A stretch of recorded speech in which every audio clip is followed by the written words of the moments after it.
Allahu Akbar, Allahu Akbar, Allahu Akbar, Allahu Akbar, Allahu Akbar, Allahu Akbar, Allahu Akbar, Allahu Akbar, Allahu Akbar, Allahu Akbar kabira. Alhamdulillahi katsira. Subhanallahi bukratan wa asila. La ilaha illallah wa la na'budu illa iyyah mukhlisina lahuddin walau karihal kafirun walau karihal musyrikun walau karihal mufasiqun.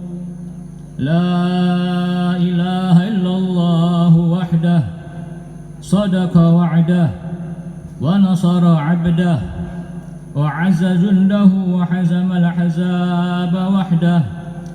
La ilaha illallah wallahu akbar, Allahu akbar walillahil hamd. Alhamdulillah, alhamdulillahilladzi harrama siyama ayyamil a'yadi liyafatan ibadihi as-salihin. Ashhadu an la ilaha illallah wahdahu la sharika lah, alladzi ja'ala al-jannata lil muttaqin. Wa ashhadu anna sayyidana wa maulana Muhammadan abduhu wa rasuluhu الداعي إلى الصراط المستقيم. اللهم صل وسلم وبارك على سيدنا محمد وعلى آله وأصحابه ومن تبعهم بإحسان إلى يوم الدين. أما بعد، فيا أيها المؤمنون والمؤمنات، أوصيكم ونفسي بتقوى الله فقد فاز المتقون. واتقوا الله حق تقاته ولا تموتن إلا وأنتم مسلمون. Jamaah sedang salat Idul Fitri yang dirahmati Allah Subhanahu wa taala. Maha besar Allah yang telah mengumpulkan kita semua di pagi hari yang cerah ini. Maha besar Allah yang telah memberikan kesehatan kepada kita. Maha besar Allah yang telah memberikan inayahnya kepada kita, dan berkah inayahnya juga kita dapat berkumpul, bertakbir, bertahmid, bertauhid, sebagaimana seluruh kaum muslimin dan muslimat di seluruh penjuru dunia juga bertakbir kepadanya. Maha besar Allah yang telah menciptakan alam semesta beserta isinya. Maha besar Allah yang telah menciptakan seluruh manusia dengan kesempurnaannya.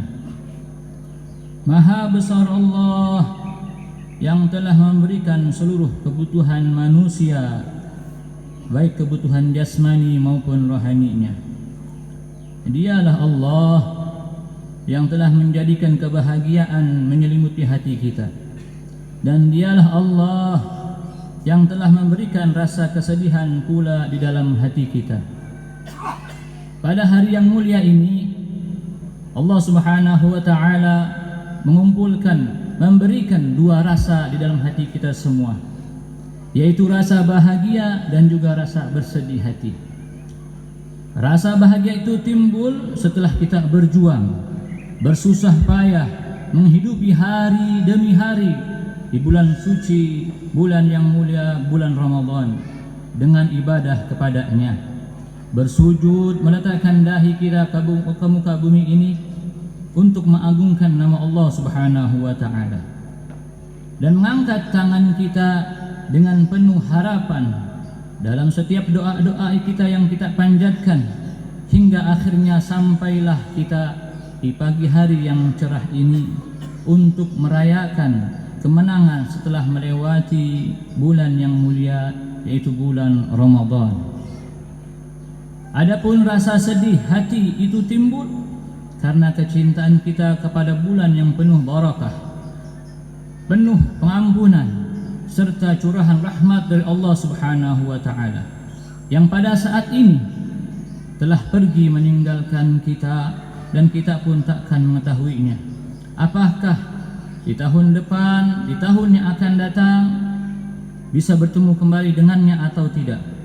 Namun kita selalu berdoa semoga kita semua dipertemukan dengan bulan Ramadan hingga kita meninggal dalam keadaan husnul khatimah.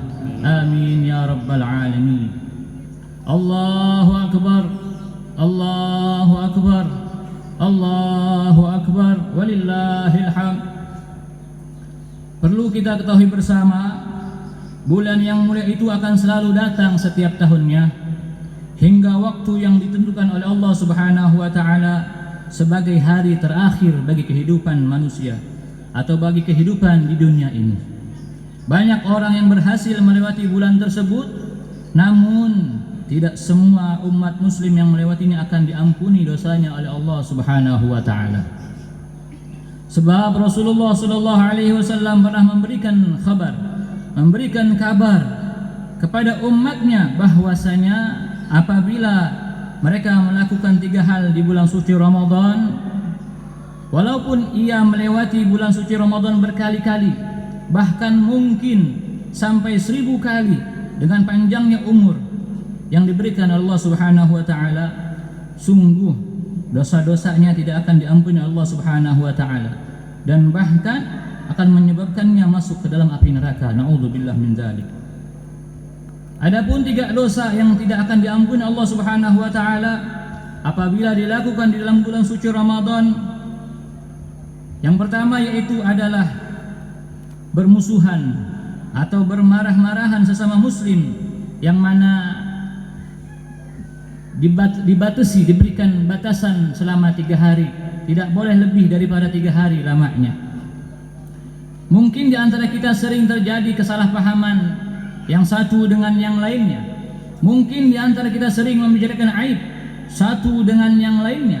Mungkin pula di antara kita sering berpandang-pandangan secara acuh, secara judes satu dengan yang lainnya, sehingga tak terasa kesalahpahaman pun tersebut menjadi pandangan yang tadinya hanya pandang-pandangan sehingga tertanam di dalam hatinya, yaitu menggerogoti jiwanya sehingga timbullah kecewa, bahkan benci kepada saudara atau sesama muslim, yang mana rasa benci tersebut akhirnya direalisasikan dengan sebuah tindakan, yaitu tidak bertegur sapa lebih dari 3 hari lain lamanya. Bahkan tak jarang pula yang memutuskan tali silaturahim sesama manusia, terlebih sesama umat baginda Nabi Muhammad sallallahu alaihi wasallam. Maka apabila kita tak bertegur sapa kepada sesama muslim, terlebih sesama saudara kandung kita, sehingga tak terasa waktunya melebihi daripada 3 hari lamanya, dan itu dilakukan di bulan suci Ramadan, bulan ampunan, maka tidak akan mendapatkan ampunan dari Allah Subhanahu wa taala. Walaupun ibadah kita melebihi ibadahnya para malaikat. Sebab telah dijelaskan oleh Rasulullah sallallahu alaihi wasallam dalam hadisnya, "Inna a'mala ummati tu'radu 'ashiyatal khamis, lailatul jumu'ah, fala yuqbalu 'amalu qati'ar rahim." Yang artinya sesungguhnya amal-amal umatku akan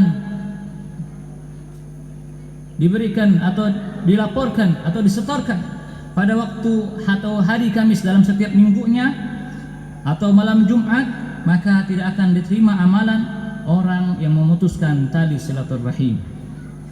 Sungguh merugi bagi umat baginda Nabi Muhammad SAW yang mereka beribadah setiap harinya, mengagungkan Allah Subhanahu wa taala di siang dan malamnya, dan menadahkan kedua tangannya untuk berdoa kepada Allah Subhanahu wa taala hingga air mata menetes ke pipinya, namun ia putuskan tali silaturahim kepada sesama manusia, tidak bertegur sapa melebihi 3 hari lamanya. Niscaya amalnya yang banyak itu tidak akan diterima oleh Allah Subhanahu wa taala. Bahkan seandainya dia adalah seorang kekasih Allah atau wali min auliyaillah, maka momentum hari raya Idul Fitri ini mengajarkan kepada kita untuk saling meminta maaf dan saling memberikan maaf kepada sesama muslim agar kita tidak tergolong dari orang-orang yang merugi di kemudian hari. Dan apabila kita menyaksikan di kalangan kita atau di ruang lingkup kita terdapat dua muslim atau muslimah yang mereka sedang marah-marahan, tidak bertegur sabar, sebaiknya kita mengambil posisi sebagai orang yang mendamaikan kedua belah pihak tersebut, agar rahmat pun turun kepada kita, dikarenakan rahmat akan turun kepada satu kampung atau kelompok yang apabila di antara mereka terdapat dua orang yang bermusuhan hingga memutus silaturahim, sebagaimana dijelaskan dalam hadis Rasulullah SAW, inna rahmata la tanzilu ala qaumin fihim qati'ar rahim. Sesungguhnya rahmat tidak akan turun kepada suatu kaum atau kelompok yang di dalamnya ada pemutus silaturahim. Allahu akbar, Allahu akbar, Allahu akbar, walillahil hamd.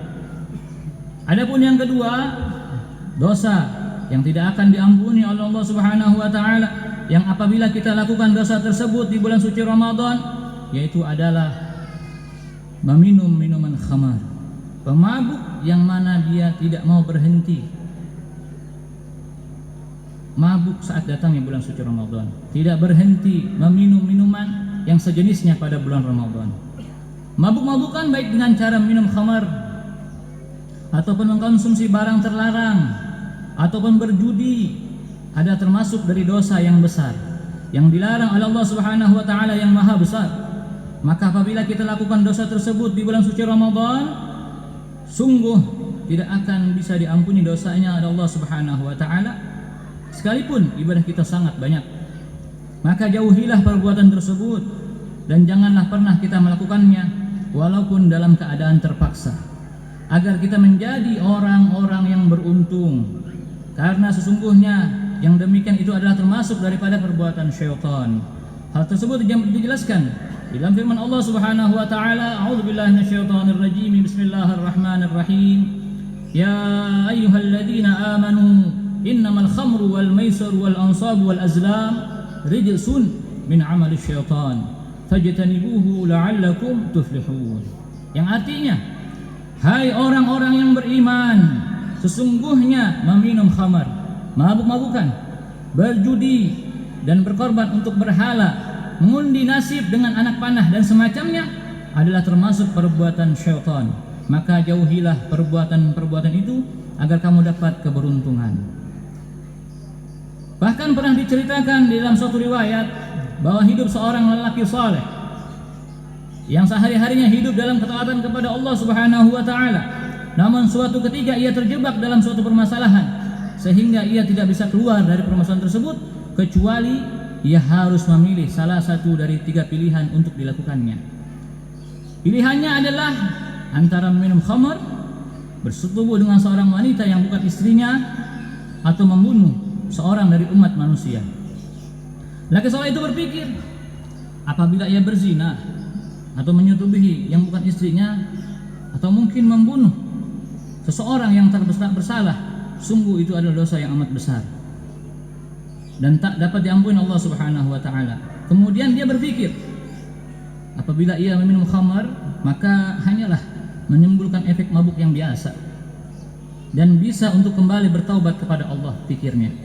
Hingga akhirnya ia mengambil pilihan untuk meminum khamar agar ia terlepas daripada permasalahan tersebut. Kemudian ia meminum khamar tersebut, namun siapa sangka karena ia meminum khamar malah membuatnya tak sadarkan diri dan hilang kendali, sehingga yang terjadi ia menyetubuhi wanita yang bukan istrinya tersebut.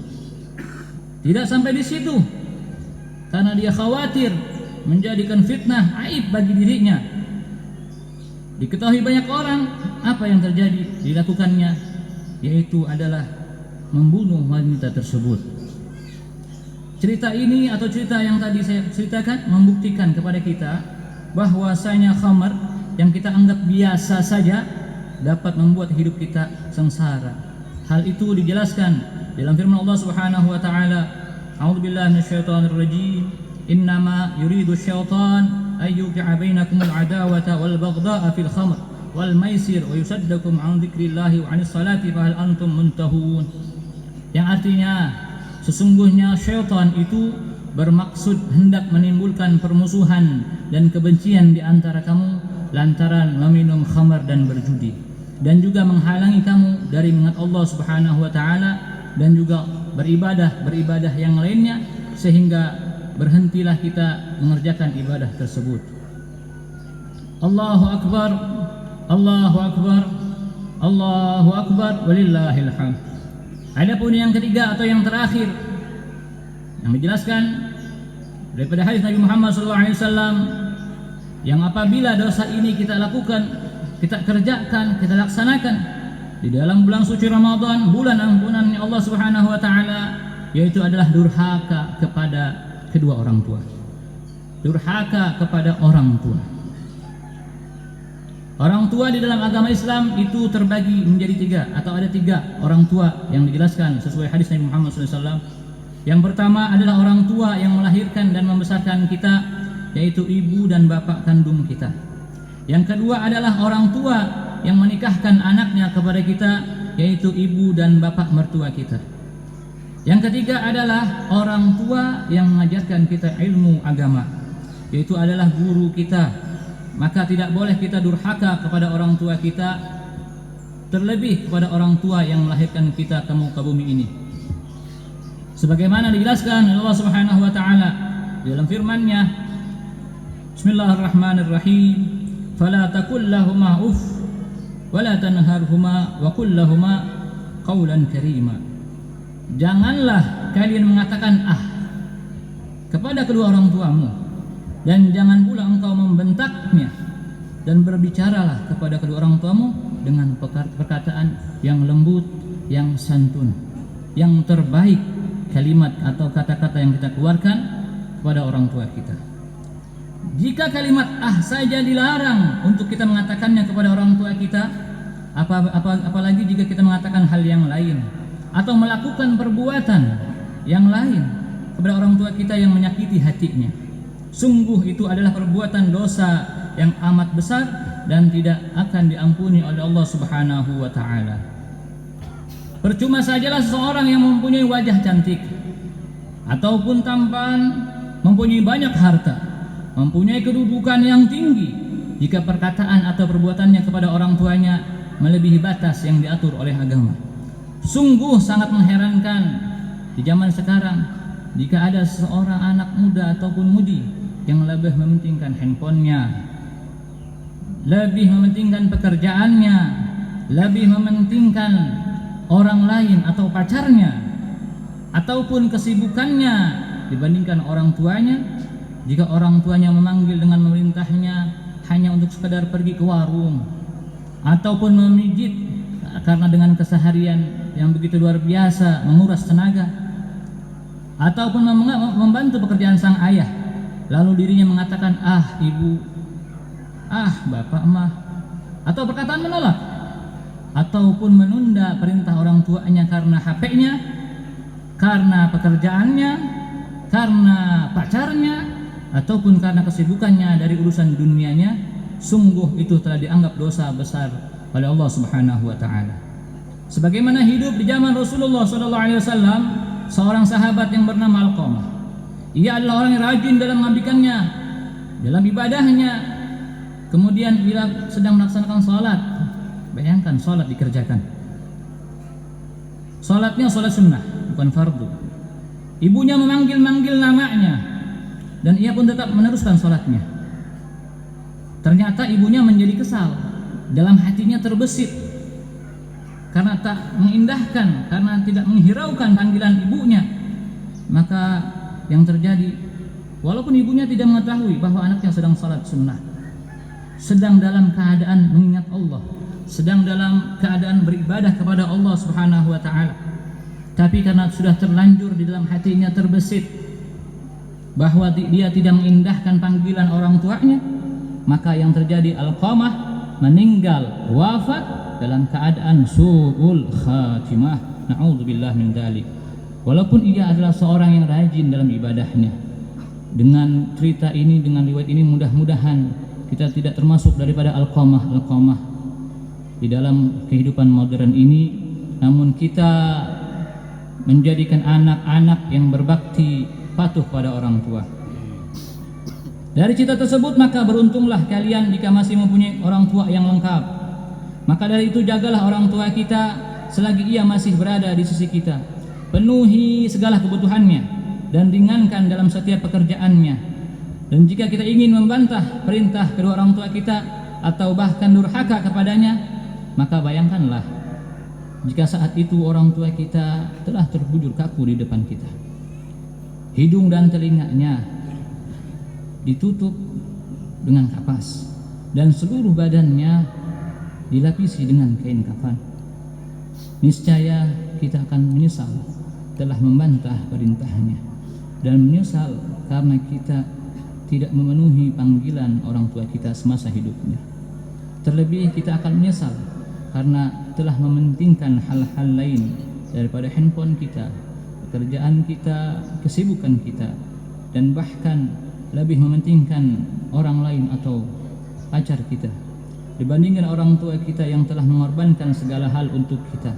Dan bagi kalian yang mempunyai orang tua telah meninggal dunia, maka tetaplah kalian berbakti kepada orang tua dengan cara mendoakannya, dengan cara bersedekah, dengan cara beramal saleh yang diniatkan khusus untuk orang tua kita yang sudah mendahului kita.